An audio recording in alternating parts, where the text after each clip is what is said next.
अब हम चौथे अध्याय का 33वां श्लोक पढ़ रहे हैं।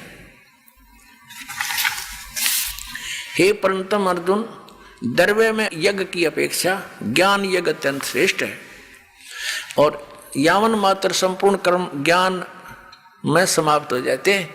ये जिस तरह के तू मनमाना आचरण कर रहा है, ये डले ढो रहा है, ये सब कर्म तेरे बंद हो जाएंगे, खत्म हो जाएंगे, और फिर शास्त्र अनुकूल साधना तेरी प्रारंभ हो जाएगी।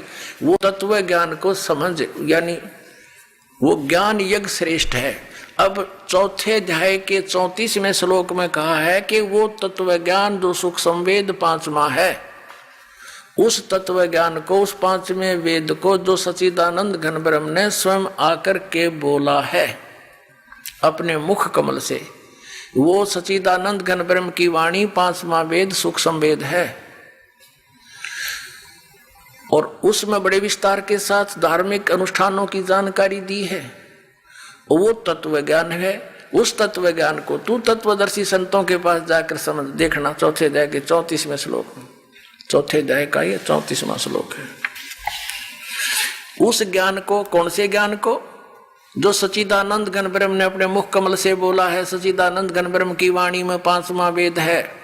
उस तत्व ज्ञान को तू तत्वदर्शी ज्ञानियों के पास जाकर समझ, उनको भली भांति दंडोत प्रणाम करने से और उनकी सेवा करने और कपट छोड़कर सरलता पूर्वक प्रसन्न करने से वे परमात्म तत्व को तत्वदर्शी न, तत्वदर्शी संत, तत्वदर्शी न भली भांति परमात्म तत्व को, यानी तत्वदर्शी संत ज्ञानी महात्मा तुझे तत्व ज्ञान का उपदेश करेंगे।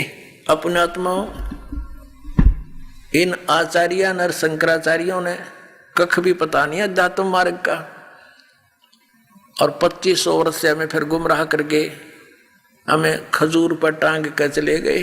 अधिक जानकारी के लिए डाउनलोड करें संत रामपाल जी महाराज ऐप व सब्सक्राइब करें संत रामपाल जी महाराज यूट्यूब चैनल।